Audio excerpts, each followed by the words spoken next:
Good morning everyone. Welcome to Iibs Ias Academy. In this class, we are going to discuss current affairs on Indian polity. I am Ashok, Master's graduate from IIT Kharagpur. I am working as an assistant professor at Iibs Ias Academy. I have been training UPSC aspirants since the past 6 years. I am also an author. I have written books for UPSC preparation, science and technology and environment ecology. The books will be available on Amazon and Flipkart. You can buy them. So, the first current affairs we are going to discuss today is Deputy Speaker elections. The first current affairs we are going to discuss is Deputy Speaker elections because recently MLA from UP was elected as a Deputy Speaker of Uttar Pradesh Assembly. And as we have seen in the past, the provision for the appointment of Deputy Speaker, the election of the Deputy Speaker, is consistently delayed. And what are the reasons for that delay? And with that, we're going to discuss the constitutional provisions for the election of speaker and the deputy speaker. So when it comes to the constitutional provisions, Article 93 of the Constitution provides for the election of both the speaker and the deputy speaker of the Lok Sabha. And this is talking about the central government, and when it comes to the state government, Article 198 contains the corresponding provision for the speaker and the deputy speaker of the state legislative assembly. For the state legislative assembly, for the speaker and the deputy speaker. So we'll see what these articles are talking about and why the election is consistently delayed for the deputy speaker. The speaker, Article 93, provides for the speaker and the deputy speaker of the House of the people. The House of the people shall, as soon as may be, choose two members of the House to be respectively Speaker and the Deputy Speaker thereof, and so often as the office of the Speaker and the Deputy Speaker becomes vacant, the House shall choose another member of the Speaker or the Deputy Speaker as the case may be. This is Article 93. And when it comes to Article 178, every legislative assembly of the state shall, as soon as may be, choose two members of the assembly to the respectively speaker and the deputy speaker thereof, and so often as the speaker of the deputy speaker and the deputy speaker becomes vacant, the assembly shall choose another member. So this provision is actually the reason for the delay, the misuse of this provision.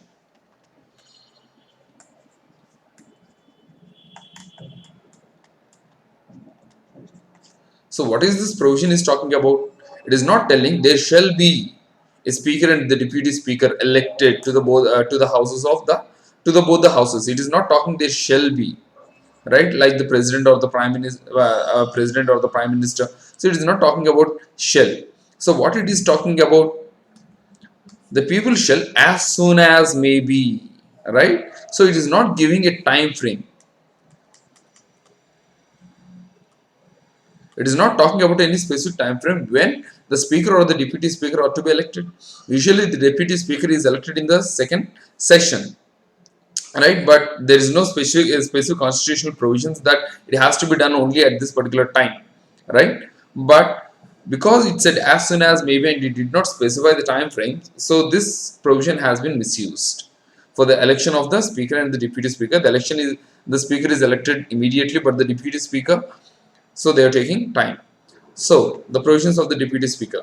The deputy speaker is elected by the Lok Sabha from amongst its members right after the election of the speaker has taken place. So immediately after the election of the speaker has taken place, the election of the deputy speaker happens. The date of election of the deputy speaker is fixed by the speaker. So when the deputy speaker is elected, so who will specify that? The date of election is dictated by the speaker. And for the speaker, it is dictated by the president, right? The institutions, and for the state, it is the governor. For the state, it is the governor. For the center, it is the president. The institutions of the speaker and the deputy speaker originated in India in 1941 under the provisions of the Government of India Act of 1919, Montague-Chelmsford Reforms. The institutions of the speaker and the deputy speaker, this is important for the prelims, right? So when the institution of the deputy and the speaker and the deputy speaker originated in India, right, it is under 1919 reforms, Montague-Chelmsford reforms. At that time, the speaker and the deputy speaker were called the president and the deputy president.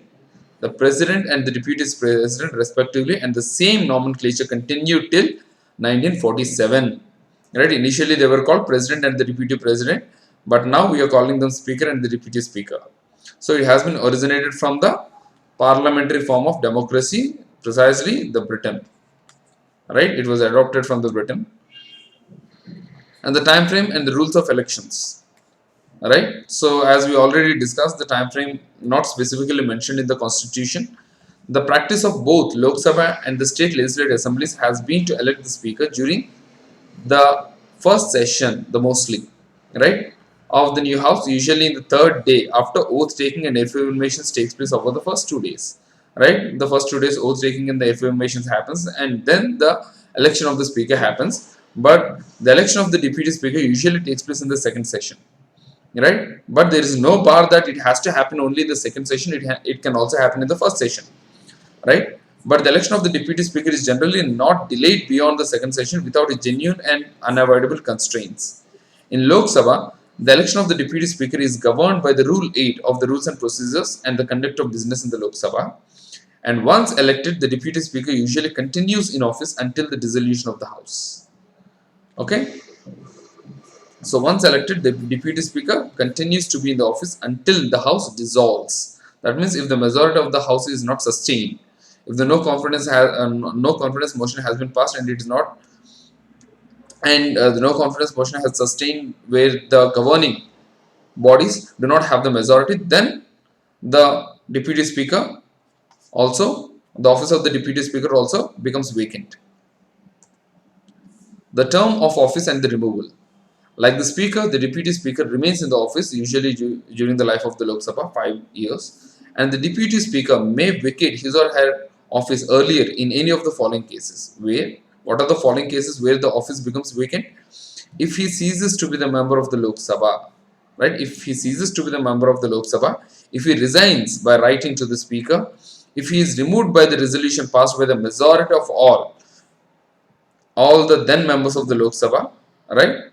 So, upon these three reasons, first one, ceases to be the member of the Lok Sabha. That means he is no longer the member of the Lok Sabha and resigns to be, if he resigns as a speaker, and if he is removed by the resolution passed, right? So, but the resolution which is being passed has to be given 14 days advance, right? Even for the president, if you are looking for the impeachment process, right, you have to give a prior notice.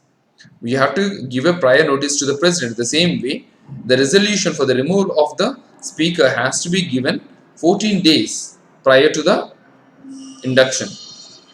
In the case of the state assembly, the removal process is the same as that of the speaker and the deputy speaker of the Lok Sabha. Right, the removal process is the same for the state assembly as well. The responsibilities and the powers of the deputy speaker of the Lok Sabha, we will see the powers. Under the Article 95 of the Constitution, the deputy speaker performs the duties of the speaker of the office when it is vacant.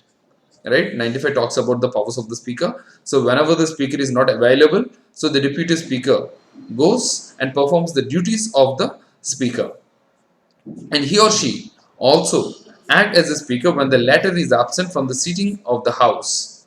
Right, so whenever the speaker is absent from the sitting, so they will be performing, the deputy speaker will be performed as a speaker, and he or she also presides over the joint sitting of both the houses of the parliament in case the speaker is absent from such sitting.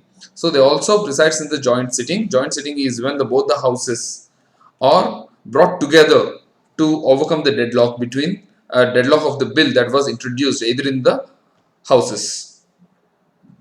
And the deputy speaker has one special privilege, that whenever he or she is appointed as a member of the parliamentary committee, he becomes ex officio chairman.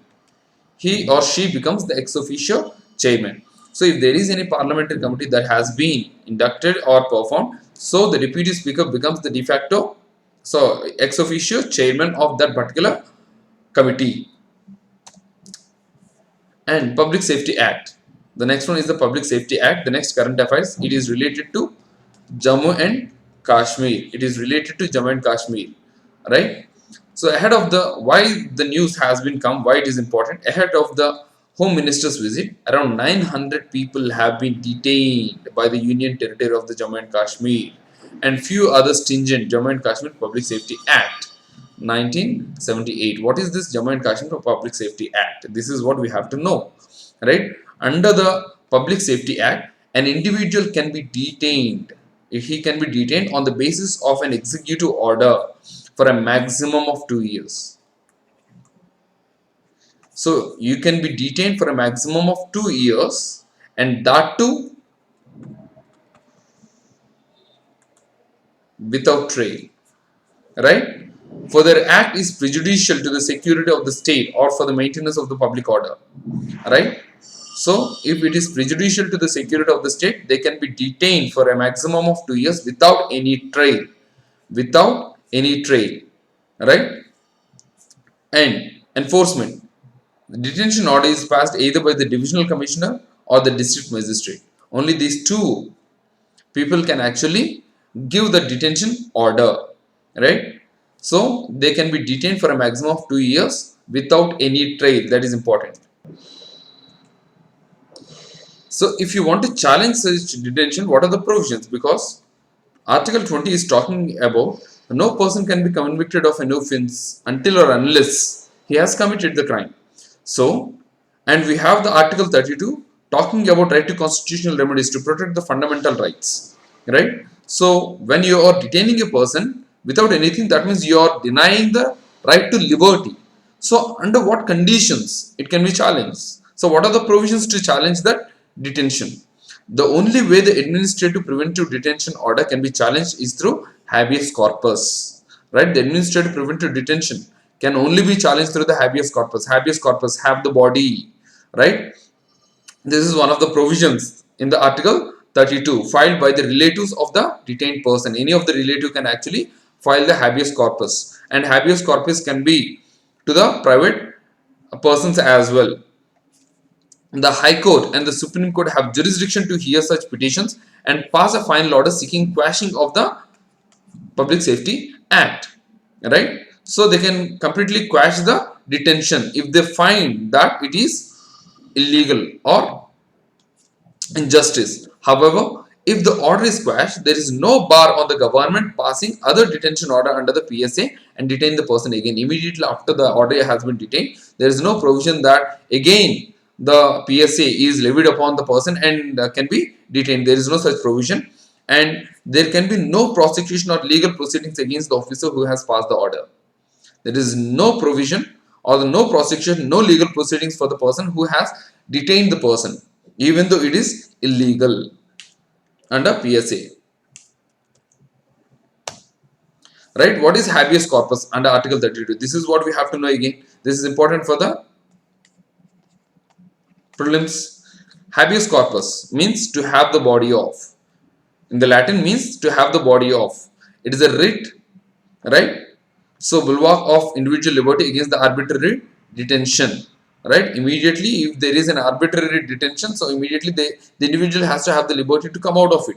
So we have the habeas corpus. It can be issued against both the public authorities as well as the private individuals. It can be issued against both the public authorities as well as the private individuals, and there are a few writs that can only be issued to the public authorities, not to the private individuals.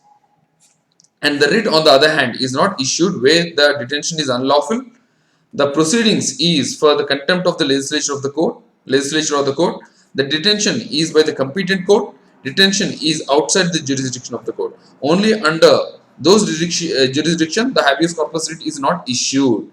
Or in all the other cases, if the jurisdiction is there, if the court is competent enough to give the habeas corpus writ, so in those cases, it will give the habeas corpus writ, and immediately the body has to be produced in the court, and the authority has to give the proper evidence why the person has been detained, and if that is satisfactory, the detention is sustained, or else the individual is given the liberty to walk free from the court, from the detention.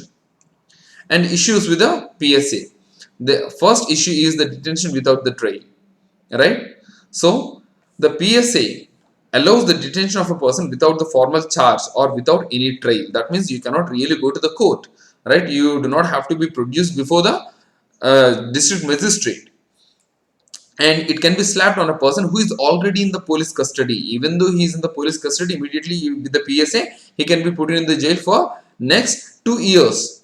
And unlike the normal circumstances, that means if a person has been arrested within the 24 years, he has to be produced before the magistrate. But in this PSA, they need not produce him within the 24 hours of the detention before the district magistrate. So it is an arbitrary law. And no right to file bail petition. So the individual doesn't have any right to file the bail petition. The detained person do not have the right to move the bail application before the court and cannot engage any lawyer to represent him or her before the detaining authority. There won't be any lawyer. And the other one is the section 8 of the PSA. It provides for the vast number of reasons for the detention, right? Vast number of reasons. There are many cases. Under any case they can be detained with the Public Safety Act. Promoting, propagating, attempting to create the feeling of enmity, hatred, disharmony on the grounds of religion, race, caste, community, or region. To incitement, instigate, abetment, or actual commission of such acts. So, under these circumstances, under this wide area, so there is no specification, right? So, attempt to create is also a crime under the PSA. So, it leaves it to the district collectors or the district magistrates to decide, giving a 12-day period within the advisory board has to approve the detention, right? So, district collectors and the district magistrate decides whether the person can be detained or not. So, and that will be given to the board for the approval of the detention. And the other, no distinction between the minor and the major offences, the cognizable and the non-cognizable offences. There is no such discrimination. So the person can be detained up to 1 year for disturbing the public order and the 2 years for the actions prejudicial to the security of the state. Under those two circumstances, they can be detained under the PSA. So what is the Supreme Court's judgment on the Public Safety Act? The Supreme Court has held that while detaining a person under the PSA, the district magistrate has a legal obligation to analyze the circumstances before depriving that person of his or her personal liberty. So, when you are depriving the liberty of a person, so obviously there has to be proper legal obligations. He has to look for the proper legal obligations to analyze all the circumstances. It has also held that when a person already under the police custody is slapped with a PSA, district magistrate has to record compelling reasons. There has to be proper compelling reasons to detain a person already in the custody. And while the DM can detain a person multiple times under the PSA, he has to produce fresh facts while passing subsequent detention order. That means immediately after the bail, after the detention has been become void by the court, immediately after the end of the detention is happening, so they have to provide the fresh facts. They cannot detain the same person based on the previous facts. Also, all the material on the basis of which the detention order has been passed should be provided to the detained person for making effective representation. Right, should be provided to the detained person. So whatever the material that is available for detaining the person, what are the reasons for the detaining person, they have to be provided to the detained person for his representation. And the reasons for the detention has to be communicated with the person in the language understood by the detained person. In the language understood by the detained person. If I am Telugu, you cannot speak to me in Tamil or Kannada or Hindi, right? The language which I do not understand, and you have to communicate with the language I understand. So the next current affairs is right to protest. The Supreme Court said the farmers has the right to protest, but roads cannot be blocked indefinitely. So we are talking about right to protest as a fundamental right. So even though the right to protest is not given absolutely in the Constitution, so we can derive the right to protest from the Article 19 of 1 of A and Article 19 of 1 of B, right? So we'll see. So Supreme Court recently said that the farmers' protest has been happening on the farm acts, right? The 3 farm acts that has been enforced by the government. So the protest has been happening since a very long time. So based on that, the Supreme Court said that the right to protest is a fundamental right and everyone can ascertain that, but the roads cannot be blocked indefinitely. You cannot protest anywhere, anytime. Right? This is what the Supreme Court has said. See, while going for the review petition and while cancelling the review petition, the impeding the rights of the citizens to commute without hindrance. That means you cannot really deny the right of the citizens to commute between the two places while blocking the roads. So, although the right to protest is not explicitly mentioned under the fundamental rights, it can be derived from the right to freedom of speech and expression. Right to freedom of speech and expression under Article 19. So, what does this article say? That Article 19, 1 of A says that right to free speech and expression. So, you are able to express your own views, transforms into the right to freely express an opinion on the conduct of the government. That means if the government is not doing what you want, or if it is doing what you do not want, so you should be able to express freely against the interests of the government. And Article 19 of 1 of B, right to association, is required to form associations for political purposes. Associations for the political purposes. Right to association is required to form associations for the political purposes. Right. So you should be able to gather the people and speak against the government, right? This is what the protests we are talking about, and these can be formed collectively challenge the government decisions, right? So the another article is in Article 19 of C, the right to peacefully assemble without arms, right? Right to peacefully assemble without the arms. This is what Article 1 of C is talking about. Allows people to question and object the laws of the acts of the government by demonstrations, agitations, public meetings, and long sustained protest movements that can be challenged. This is the basis of democracy, to speak against the government. So this is the checks and balances we are creating to the government. These rights in cohesion enable every citizen to assemble peacefully and protest against the action or inaction of the state. If the state is not taking any directions, or if it is taking directions which is unwanted by the people, so you will always be able to protest against the government. So under Article 19 of 1 of A, 1 of B, and 1 of C. So what are the restrictions on the right to protest? So the Article 19 of 2 has imposed reasonable restrictions. As we speak, the fundamental rights are not absolute. There are reasonable restrictions. There are reasonable restrictions. Article 19 of 2 impose reasonable restrictions on the right to freedom of speech and expression. These reasonable restrictions are imposed in the interests of the following. What are those reasonable restrictions? If it is in violation to the sovereignty and integrity of the state, security of the state, friendly relations with the foreign state, public order, decency or morality, contempt of court, defamation, incitement to an offense. So under these cases, right to protest cannot be availed. Right? The further resorting to the violence, it cannot be seen as a fundamental right. Sorry. Right? Further resorting to violence during the protest is a violation to the key fundamental duty of the citizens. It is a violation to the fundamental duty, Article 51A. Article 51A. So, enumerated in the Article 51A, the Constitution makes it the fundamental duty of every citizen to safeguard the public property and abjure violence. Right? So, right to safeguard the public property and abjure violence. So, that is under the Article 51A, fundamental duties. Right? These are the restrictions on the right to protest. And what are the Supreme Court judgments? The Supreme Court hearing, the plea regarding the Shaheen Bagh protests in 2019 upheld that right to peacefully protest against the law, but also cleared that public ways and public spaces cannot be occupied, that too indefinitely. Right? Public spaces cannot be occupied indefinitely. Right? The Supreme Court referred to its 2008 judgment and Mazdoor Kisan Shakti Sangathan versus the Union of India and other case, right? So Jantar Mantar protest. The judgment tried to balance the interests of the local residents with those of the protesters to hold demonstrations and directed the police to devise a proper mechanism for limited use of the area for peaceful protests and demonstrations and lay down the parameters for it. That means if I want to protest, I cannot just block the road and create a disturbance to the general public using that particular road or that particular facility or that public place.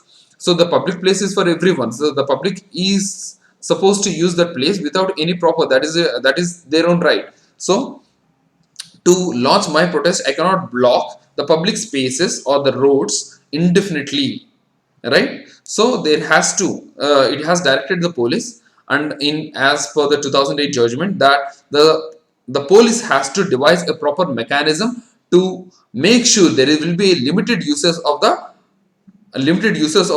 public places to protest, for the protest and the demonstrations. And the next judgment, Ramila Maidan incident versus the Home Secretary Union of India and others, in 2012, the Supreme Court had stated that citizens have a fundamental right to assemble and peacefully protest, which cannot be taken away by the arbitrary executive or the legislative action. That means you cannot make any law which makes the right to protest void, right?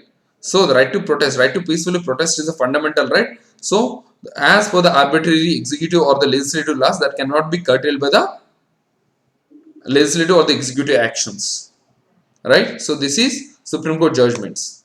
So if you have any queries in the topics above, please put down in the comments below, and please do like, share and subscribe. Thank you.